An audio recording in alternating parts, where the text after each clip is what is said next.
Hoy estamos a jueves 15 de diciembre de 2022 de física biológica. Ok, estamos llegando casi al final de nuestro viaje. Se ha sido un viaje, todo un viaje. No, eso no.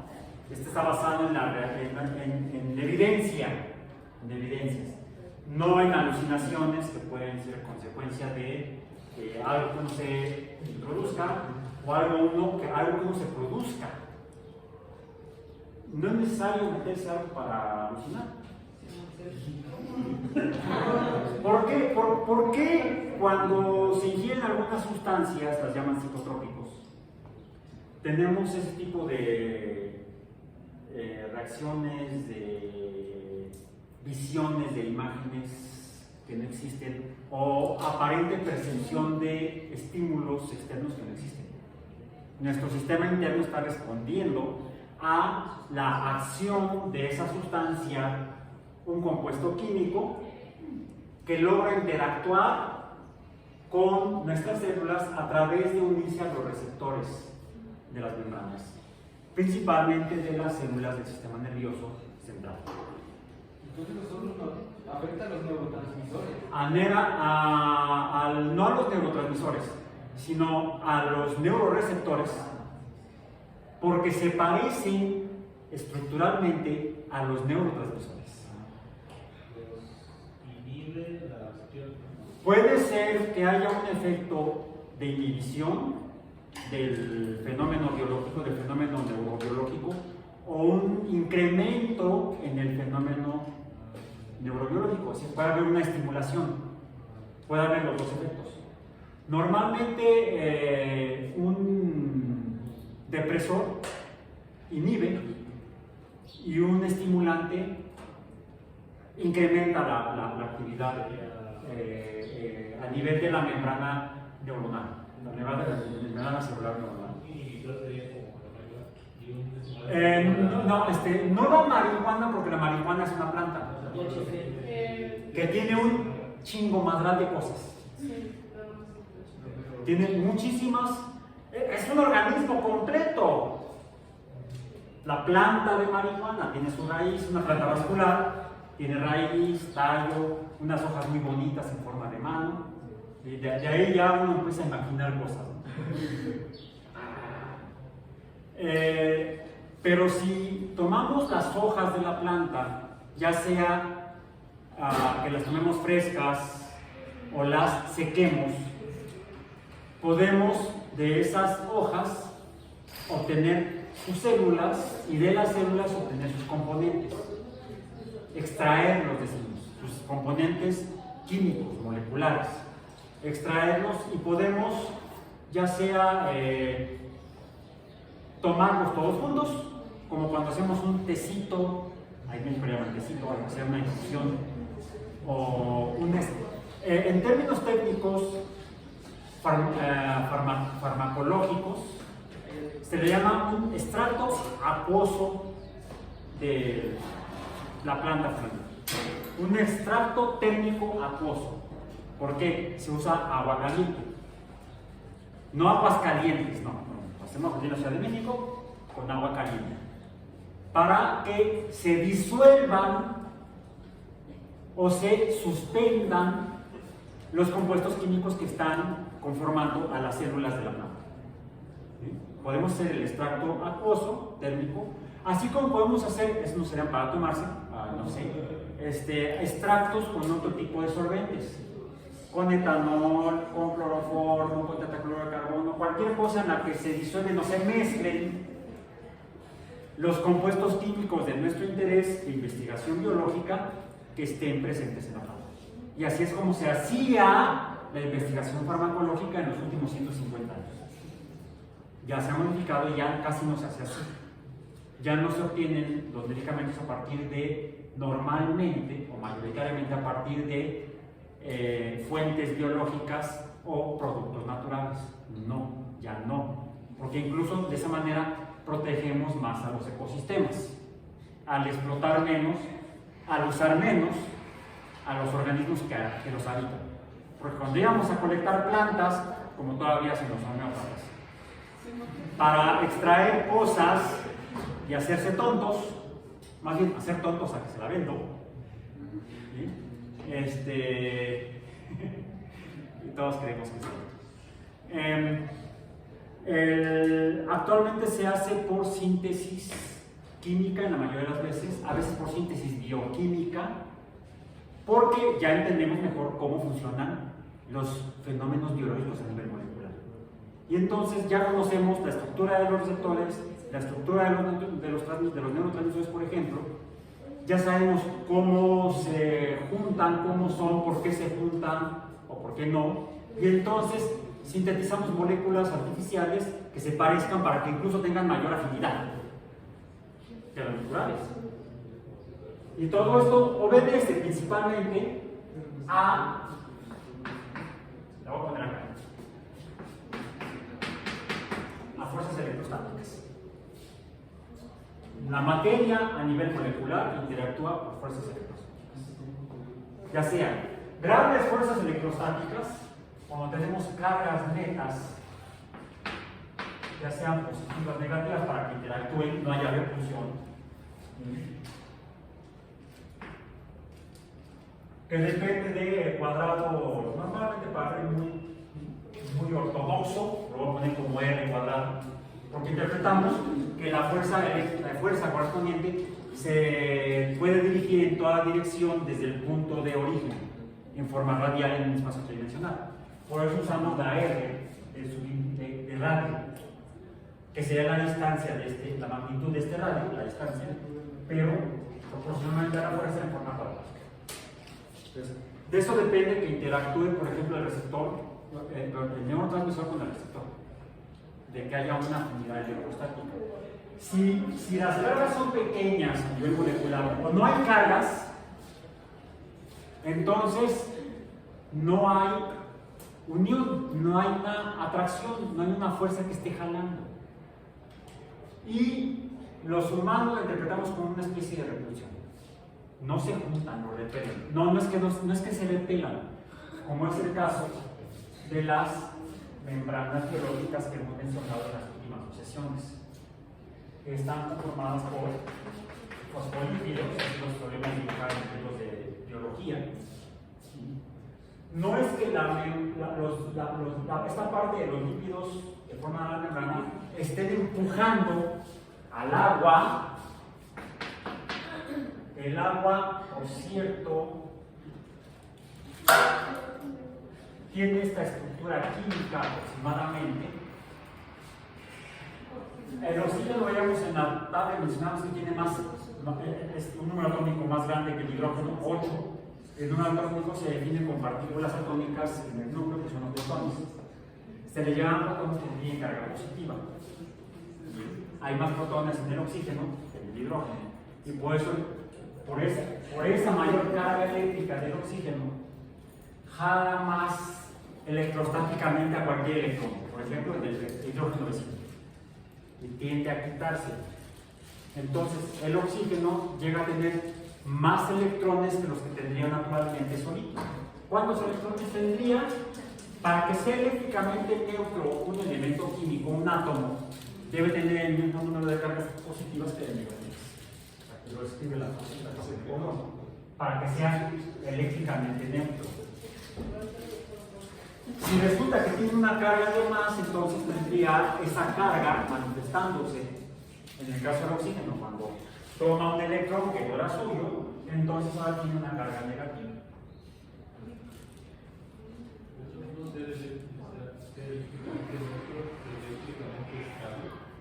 No, no es lo mismo. Eléctricamente estable se refiere a que no cambia esta fuerza, se mantiene constante. La estabilidad eléctrica se refiere a esta magnitud principalmente, o a los valores de cualquier otra de las variables eléctricas que mencionamos que se mantengan constantes. En ese momento el sistema eléctrico será estable. Mientras no cambien los valores numéricos que estamos viviendo de la fuerza eléctrica o de la potencia, que es el voltaje, o de la corriente, o de la resistencia, etc. ¿Bien? De ese caso. Y lo mismo podemos hablar de sistemas mecánicos. Es estable mientras no cambie, por ejemplo, por eso me quedé con esta acá, la fuerza de gravedad. Será estable un sistema mecánico, gravitatorio, mientras estas masas no cambien y la interacción entre ellas, dependiente del cuadrado de la distancia, tampoco cambie. Estarán estables. Que era lo que suponía Newton, porque en el tiempo que él observó y lo estudió, vio que los planetas se seguían moviendo por donde siempre, y los cometas se movían siempre, aunque atravesaban las trayectorias orbitales de los planetas, nunca se veía que chocara un cometa con algún planeta. Entonces él decía, y eso me remite a lo que estábamos discutiendo antes de iniciar la grabación de hoy, a esa visión mágica o religiosa de Newton de la conclusión de su sistema del mundo en los principios de matemática, donde termina diciendo, bueno, los planetas se mueven, como decía Copérnico, alrededor del Sol, como decía Kepler, en órbitas elípticas, a mayor velocidad cerca del Sol, cuando la distancia es menor, hasta ahí se quedó Kepler. Y Newton interpreta porque depende de la magnitud de las masas y de la distancia. Mientras más cerca estén, mayor es la interacción del Sol, del Sol con los planetas, y entonces ¡boom! Le da un jalón. Ya sea que no se mueva, que esté en reposo, también según Newton, es estable. Si está en reposo. Y es estable si la velocidad es constante, por ejemplo, el movimiento rectilíneo uniforme es estable, se desestabiliza si se acelera. Pero si la aceleración se mantiene constante, hablamos de otro nivel de estabilidad, que es el caso de los planetas, es lo que precisamente decía Newton. Es estable. Marte orbita en su trayectoria, Mercurio, Venus, la Tierra misma, Júpiter y Saturno, que eran los planetas que se conocían en tiempos de Newton, todos orbitan cada uno en su trayectoria elíptica y nadie perturba a nadie, nadie choca con nadie. Los cometas, su amigo Edmund Halley, que trabajó con él y fue el que le pagó la publicación, la edición de los principios, porque Newton no tenía dinero para publicarlos, para mandarlos a editar. Edmund Halley se puso a estudiar con base en la mecánica newtoniana la trayectoria de cometas que el mismo Newton había estudiado, y habían podido calcular las trayectorias de varios cometas de los que se tenía registro o que ellos mismos habían observado, y veían que seguían sus trayectorias elípticas o parabólicas, también sin interferirse con unos con otros ni con los planetas. Y terminó Newton diciendo, todo este gran sistema de Sol, planetas y cometas solo puede mantenerse estable por la presencia de su creador. Algo así dice más o menos. Lo leí el otro día.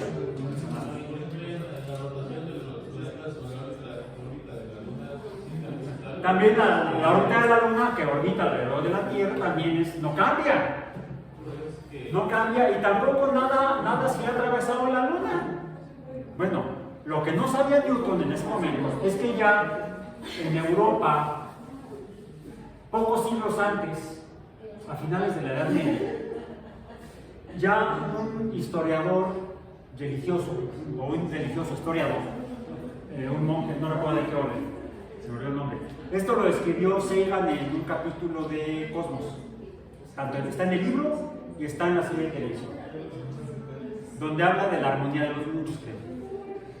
Menciona un relato de un monje, que además era historiador, que recogió la descripción que algunos de sus hermanos religiosos de la orden le hicieron de algo que un día de verano estaban no como ahora, bueno, estaba frío como ahorita, en la ciudad de México unas calles estamos casi llegando al invierno. Pero un día de verano estaban tomando el sol ahí en Inglaterra, y se veía la luna, como me preguntan por qué se ve la luna, ¿sí? Igual hace rato se veía en la mañana, se veía la luna.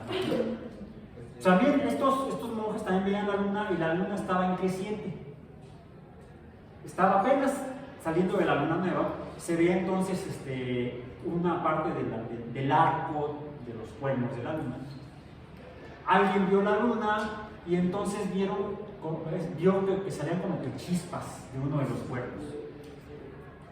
Y les dijo a sus hermanos de la orden religiosa: miren, el diablo, el diablo.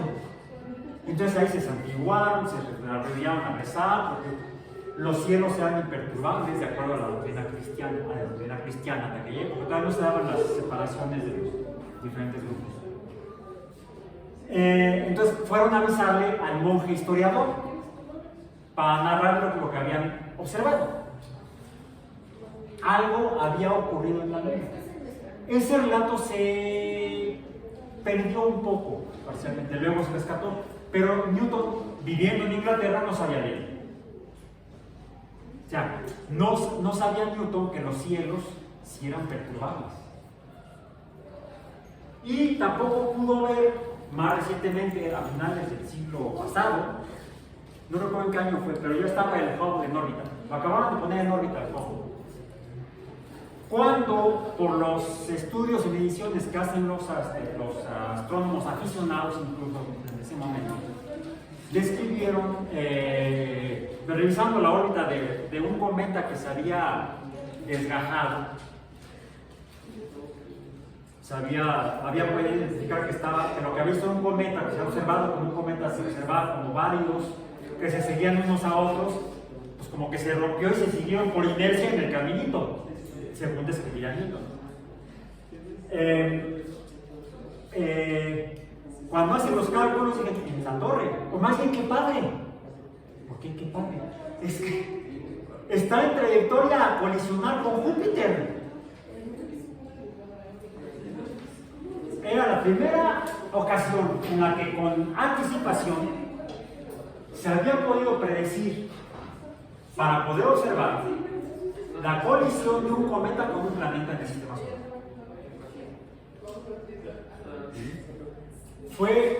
Googleelo luego, no recuerdo exactamente el dato.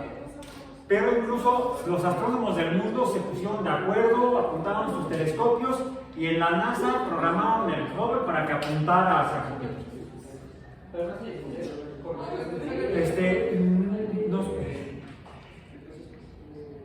Se pudo observar, Júpiter es un planeta gaseoso, pero es el más grande del sistema solar.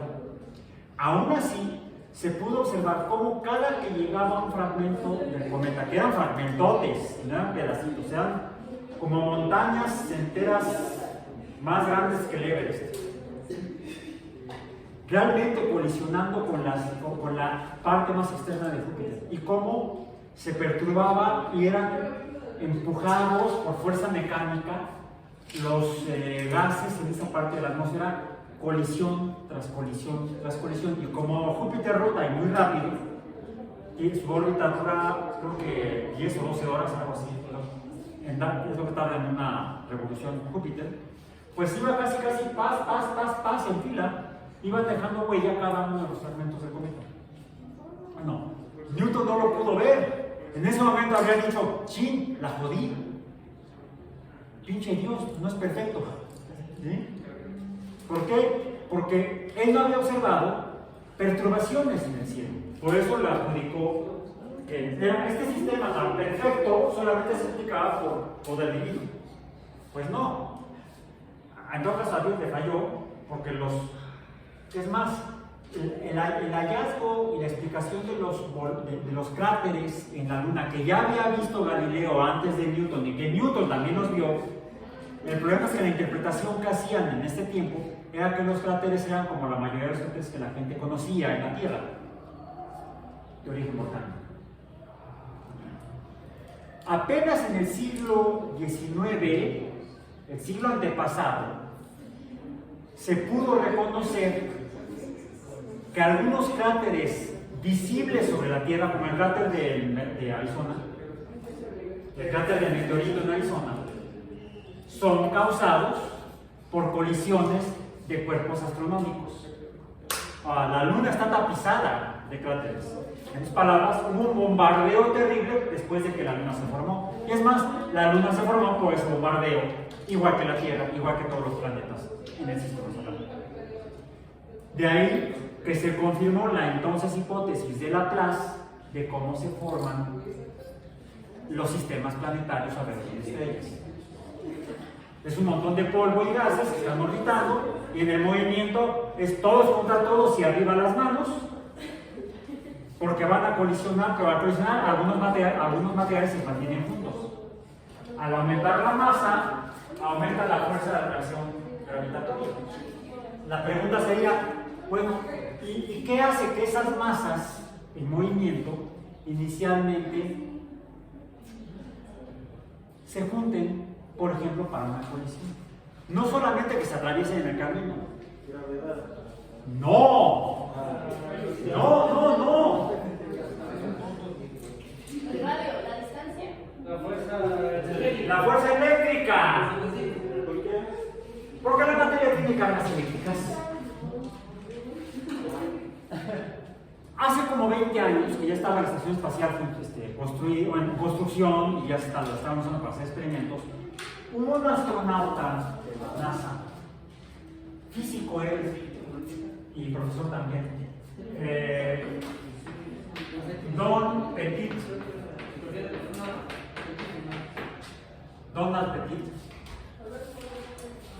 que hizo un experimento en la estación espacial. En una bolsita de plástico puso sal de mesa. ¿Sí? La sal común.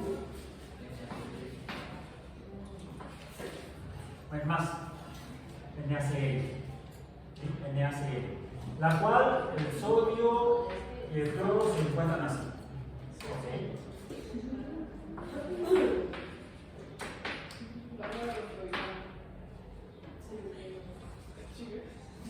Tengo dos moléculas de cloro. ¿Qué hay ahí? Cargas eléctricas diferentes. Entonces la fuerza será de atracción. Se atraen y se juntan. Bueno, él lo que vio es que puso la sal, la trató de dispersar lo más homogéneamente posible que se pudiera dentro de la bolsita, y sin moverla, los cristales de sal empezaron a juntarse en ausencia de gravedad.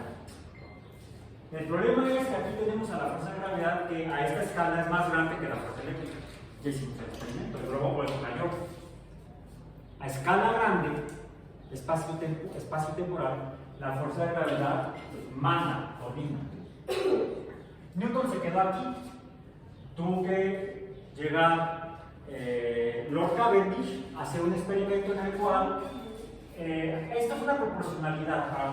Para pasar a una igualdad fue necesario conocer la constante de proporcionalidad, que no la conoció Newton. Fue Lord Cavendish quien la midió. ¿Cómo le hizo? Pues esta constante, que ahora la llamamos G, la pudo calcular después de medir que la fuerza con la que dos masas, una de ellas la masa de la Tierra, jalaba con una fuerza medible dependiente del cuadrado de la distancia a la Tierra. Cómo la Tierra atraía o jalaba a una masa. Hizo ese experimento Lord Cavendish, y entonces conocimos la constante gravitatoria. Décadas habían intentado hacer el experimento varios físicos y ninguno lo había podido lograr de manera eficiente. El primero en lograrlo fue Lord Cavendish. La parte más difícil en la física es medir. La mayor dificultad es medir, y sobre todo con el menor error posible. Entonces, llegar al experimento para medir la constante eléctrica, Revisen cuál es la magnitud del valor de la constante eléctrica. Googleenla rápidamente. ¿Cuál es el valor de la constante eléctrica? No, eléctrica, constante gravitacional. La constante gravitacional. G.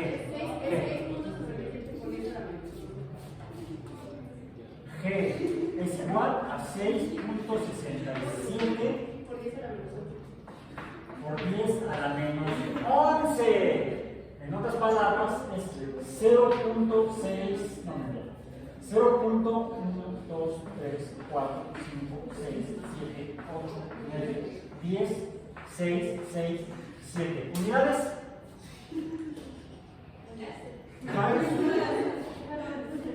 ¿Cuáles son las unidades? Kilogramos, cuadrados, kilogramos, entre, pongamos newtons, ¿sí? Luego, a ver, me vas a poner aquí que son los newtons, por metro cuadrado. O sea, es esta cantidad de masa, kilogramos, elevado al cuadrado, en función de la distancia. O sea, es una cantidad así. De ahí la dificultad en medir. Fue un genio Lord Cavendish. Él sí fue un genio. Entonces, pero con esta constante podemos medir la fuerza de gravedad y vemos que a la misma distancia es más grande que la fuerza eléctrica. Por cierto, la fuerza eléctrica también requiere de una constante para poder dar el valor de la fuerza cuando dos cargas están una interactuando con otra. Bien, ¿cuál es el valor de la constante eléctrica?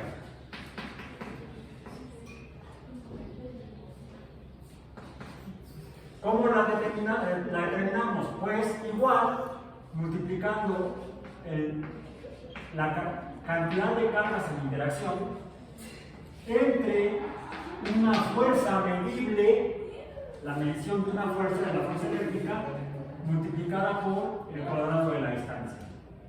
¿Cuáles son las unidades? Sería Coulomb,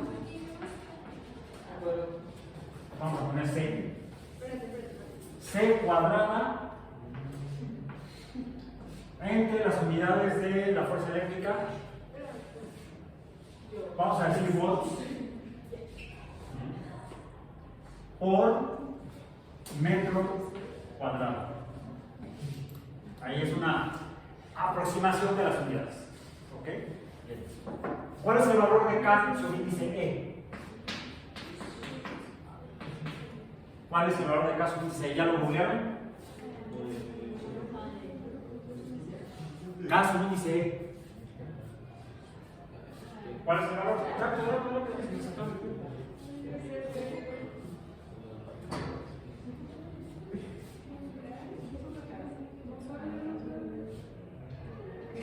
¿Ya lo encontraron?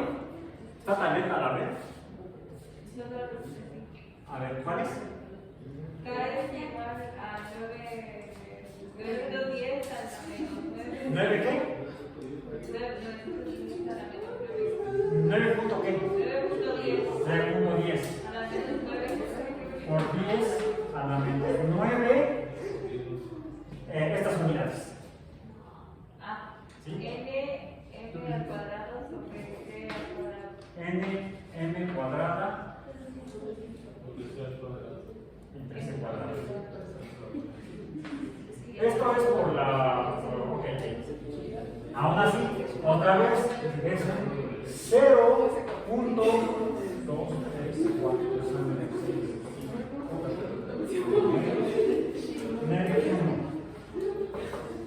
Otra vez, es una cantidad muy pequeña. Bien, bueno. A menor distancia, la fuerza eléctrica es mayor que la fuerza de gravedad. Por eso, a pequeña distancia y en ausencia de gravedad, dos cosas que tengan carga eléctrica se van a atraer. Bueno, esto es en la célula, a nivel microscópico.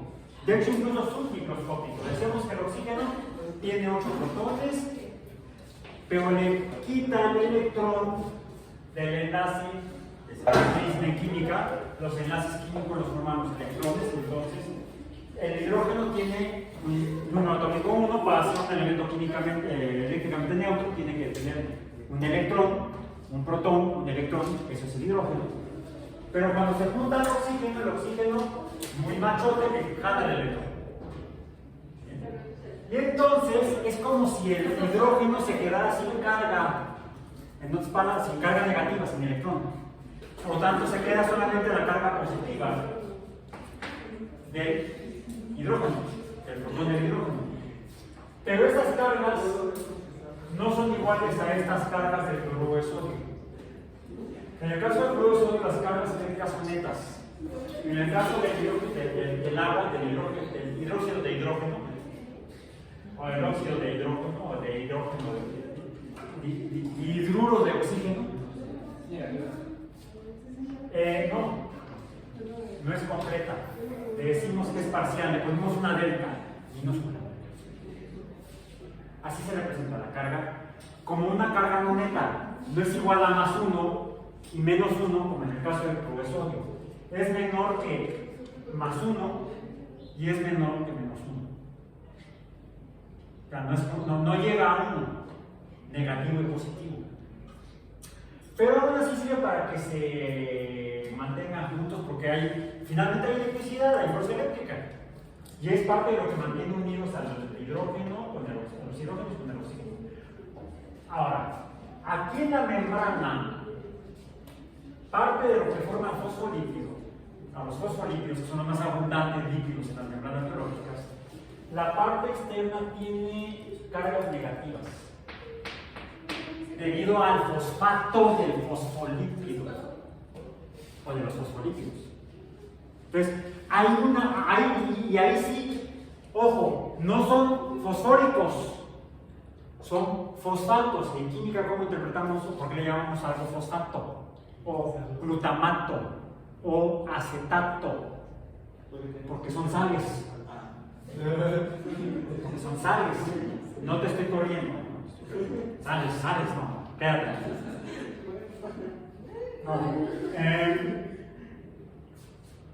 Las sales se forman, por ejemplo, esto se convierte, lo conocemos como sal, porque las sales siempre dejan algo con carga positiva y algo con carga negativa. ¿Sí? En el caso del ácido fosfórico, H3PO4, el ácido nos deja un protón, y entonces ¿qué nos queda? Nos queda H2PO4 con una carga negativa porque perdió el protón. Entonces, esta carga de hecho es parecida a la que está aquí, debido al fosfato, pero este fosfato no es ácido fosfórico, está pegado a una cadena hidrocarbonada, a un hidrocarburo, ¿sí? Que es la parte que está aquí. Ahora, los hidrocarburos, ¿cómo son? El más simple, ¿cuál es?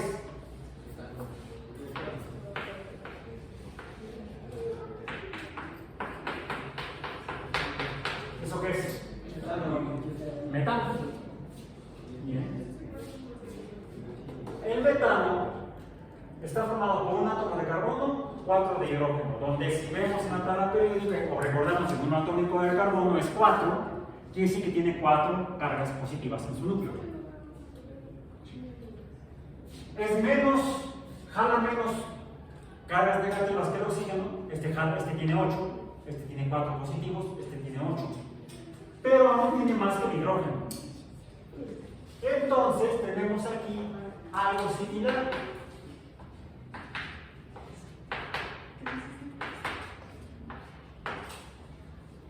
La libre electricidad, sí, pero debido a la distribución geométrica de los 4 átomos de hidrógeno alrededor del átomo de carbono, y eso lo pueden hacer muy fácilmente, es algo que le sucede al carbono de manera natural, sin la acción de ningún ente todopoderoso. Tomen 4 globos, inflenlos, anúdenlos y luego amarren los 4 nudos juntos, como como si fuera una flor, y nos queda una flor, queda esta figura. Un tetraedro regular. Solito sucede cuando tenemos cuatro cosas iguales. Tenemos cuatro átomos de hidrógeno iguales. Aquí habría una fuerza eléctrica. Igual a esta, igual a esta, igual a esta, pero todas apuntan hacia el mismo centro. Todas son fuerzas y recuerden las fuerzas vectoriales. Si sumamos las fuerzas vectorialmente, ¿cuánto da el resultado? 0. Por eso, 0.0, efectivamente. Por eso se dice que aquí no hay cargas eléctricas a las cuales también se le llaman polos. Esto es un polo negativo, este es un polo positivo. No confundir con los otros polos que vimos ayer. Que nosotros vamos a cerrar en los próximos pocos minutos que nos quedan del día de hoy en la sesión de hoy. Bueno, entonces aquí tengo 4 polos positivos y un polo negativo. Pero la suma de todo esto, la sumatoria de los momentos bipolares se llama. Siempre que tenga yo 2 polos, a esto le voy a llamar un dipolo. Aquí hay un dipolo, aquí hay otro dipolo. Aquí hay 1 y 2 dipolos, aquí hay 4 dipolos. Si sumo vectorialmente, pues estoy poniendo aquí la flechita. La mu representa la fuerza que hay aquí. Cada una de estas. Una mu.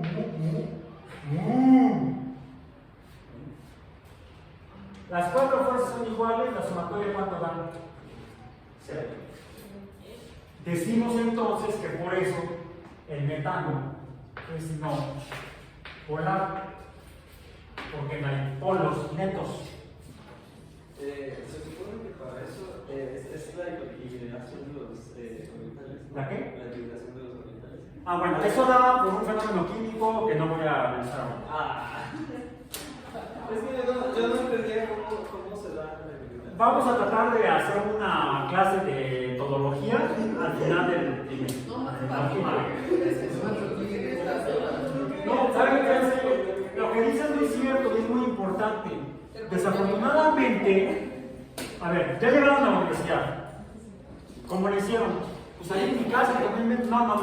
Pasaron por la primaria, el preescolar, la primaria, la secundaria, la preparatoria y presentaron el concurso de ingreso a la UAM.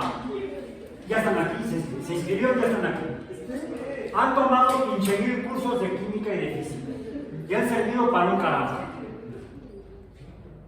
Porque se la han pasado memorizando. En lugar de entendiendo. Por eso mi insistencia, discúlpenme, pero soy muy terco. Prefiero ayudar a que entendamos cómo funciona el universo. Y no memorizarlo. Porque además el conocimiento cambia conforme se va revisando y mejorando y corrigiendo y descubriendo cosas nuevas. Por eso no vale la pena ni siquiera memorizar todo. Lo más elemental que se mantiene constante, a lo mejor conviene memorizar. Si no está incluso en la memoria extrasomática, los libros, los apuntes. Por eso se dice que esto es no polar. En cambio, el agua, ¿cómo es?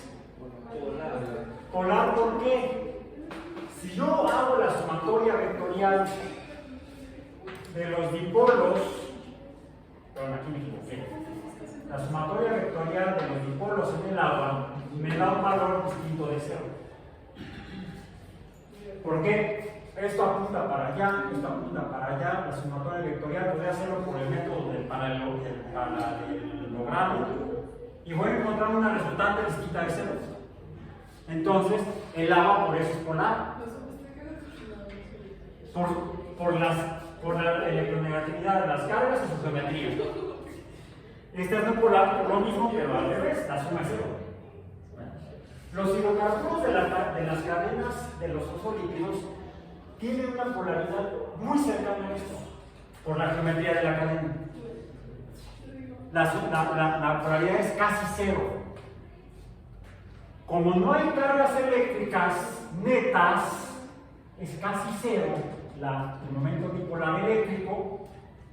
Hablamos de dipolos eléctricos. Entonces, la fuerza electrostática de atracción, ¿cuánto es? Una madre. Entonces, no es que haya repulsión de las grasas hacia el agua, es que no hay afinidad. No hay una fuerza suficiente para hundirlas. Es igual que el agua y el aceite es no polar. No es que haya una repulsión entre el agua y el aceite, es que no se juntan. Por lo mismo de eso, de lo Por la debilidad de la fuerza eléctrica. Por lo pequeño de la fuerza electrostática. No es repulsión. Repulsión si hay cargas iguales, en ese caso sí. Repulsión solo cuando hay cargas eléctricas iguales. En ese caso sí hay una repulsión entre cosas. En ese sentido, definir a estas cosas como hidrofóbicas es, desde un punto de vista físico estrictamente, un error. Es una contradicción, porque fobia significa repulsión. Bueno, igual hablamos de aromaticidad y química y no tiene que ver con que las cosas vuelan o no. Pero viene de ahí. Entonces, aquí tenemos polos, dipolos, aquí tenemos polos, dipolos, pero sumatorio total 0. Aquí tenemos dipolos, y cuando el cloruro de sodio, curiosamente cuando se puede pasar en el espacio exterior, o puede pasar cuando lo ponemos en agua, esta unión entre el cloro y el sodio se rompe, y se va el sodio por un lado y el cloro por otro. Y entonces se manifiestan las cargas por separado. Tendríamos lo que podríamos llamar monopolos. Monopolo. Un monopolo negativo y un monopolo positivo para distinguirlos de los dipolos, por ejemplo, o de los multipolos. En el caso de la electricidad se pueden encontrar, existen en la naturaleza cargas eléctricas separadas, positivas, negativas, como si fueran polos eléctricos separados o monopolos. Cerremos nuestra sesión de hoy recordando que empezamos ayer hablando de magnetismo o fuerza magnética, la cual depende de la existencia de polos magnéticos que se parecen a la electricidad porque pueden manifestarse por atracción de cosas o por repulsión de cosas como la electricidad. Es decir, la electricidad se parece a la gravedad porque las cosas se atraen, pero se diferencia porque se repelen por la fuerza eléctrica, cuando son cargas iguales. El magnetismo se parece a la gravedad cuando dos polos distintos, uno norte y uno sur, los llamamos así en función de la Tierra, ¿sí? Cuando los polos son diferentes, y entonces los materiales magnéticos o magnetos, o también podemos llamar imanes, se atraen. Hay una fuerza de atracción. En este caso se parece en eso a la gravedad, a la electricidad, pero se parece a la electricidad más que a la gravedad, porque cuando los polos son iguales, entonces hay repulsión. Y se da igual que en el caso de la gravedad y la electricidad, en forma inversa al cuadrado de la distancia que separa a esa fuerza que parece dirigirse en las tres dimensiones, en forma radial. Por eso estoy ahora usando la R de radio. Pero aquí nos falta entonces una constante. La constante magnética que nos permita entonces cuantificar la fuerza magnética o medirla o calcularla en función de la magnitud de los polos magnéticos norte y sur, que se llaman así en función de el comportamiento de la Tierra como un imanzote, como un magnetote. ¿Sí? Lo que no sabemos es por qué. Es una hipótesis, y lo estaba yo realizando todavía antes de venir a clase para entonces no contar cuentos y mentiras. Me encontré dos artículos que se contradicen. Uno Algunos le echan la culpa al núcleo de la Tierra, que suponemos por toda la evidencia que debe ser de níquel y hierro, dos metales, que pueden comportarse como imanes. Y como vieron en el video de ayer, porque el experimento en el laboratorio no salió, pero está el video grabado, para eso lo grabé, está, lo pueden ver cada vez que quieran en YouTube. Cuando hay cargas eléctricas en movimiento o corrientes eléctricas, dependiendo de hacia dónde se muevan, si hacia allá o hacia acá, va a ser la perturbación que va a verse si ponemos esa corriente eléctrica junto a el imán de una brújula, o sea, la aguja de la brújula. Si la corriente eléctrica va de negativo al positivo en un sentido, eso lo pueden hacer, traten de hacer el experimento en casa, que si hagan en casa, van a ver que la brújula, la aguja se mueve así, ¡pum! Si la corriente fuera, por ejemplo, hacia allá, hacia el frente de mí, de negativo a positivo, en un circuito, y entonces la aguja se mueve así. Si yo invierto los electrodos de la pila de la corriente directa, entonces la corriente ahora va de allá hacia acá, y entonces la aguja de la brújula se va a mover como es igual, así sería, como si lo ven ustedes, sería en contra del sentido de las manecillas del reloj. Las manecillas se mueven así, la aguja se estaría moviendo en el sentido opuesto. Si la corriente corre al revés, entonces ahora el movimiento de la brújula será en el sentido de las manecillas del reloj. Esta es una explicación empírica, con la mano derecha funciona, con la mano izquierda es al revés, ¿sí? Que nos ayuda a recordar cómo se perturba el magnetismo de un polo cuando pasa corriente eléctrica. Lo que además nos está diciendo, a ver, los polos se atraen cuando hay magnetismo o se repelen cuando hay magnetismo. La cosa magnética se deberá mover si hay una fuerza magnética. Y aquí estoy hablando de fuerza eléctrica. De alguna manera, la electricidad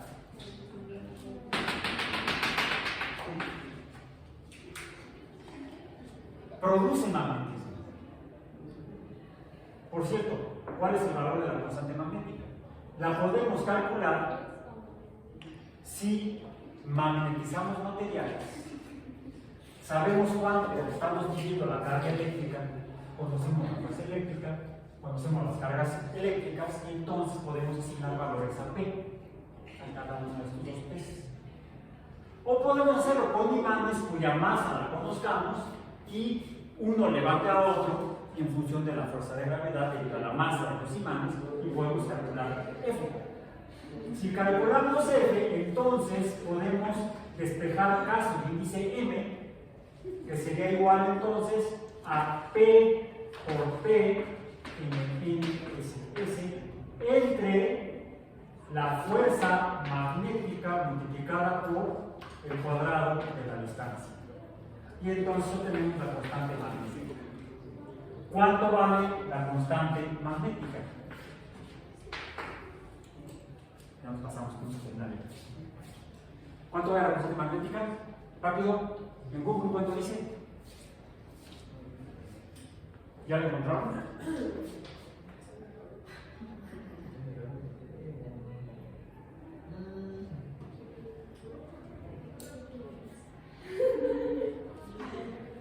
Para eso la traigo. Es 1 por 10 a la menos 7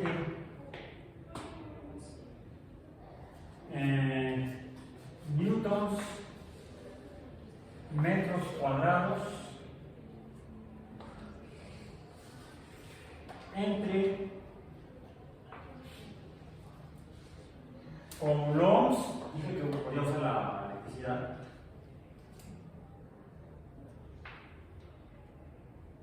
Entre de segundo por metro, todo esto al cuadrado. O newtons por segundo cuadrado entre coulomb cuadrado. O newtons por metro cuadrado entre coulomb cuadrado. Ok, segundo cuadrado. Segundo entre segundo cuadrado coulomb cuadrado. Bien. Y aquí tenemos entonces estas tres fuerzas de la naturaleza, de las cuales depende incluso la vida misma.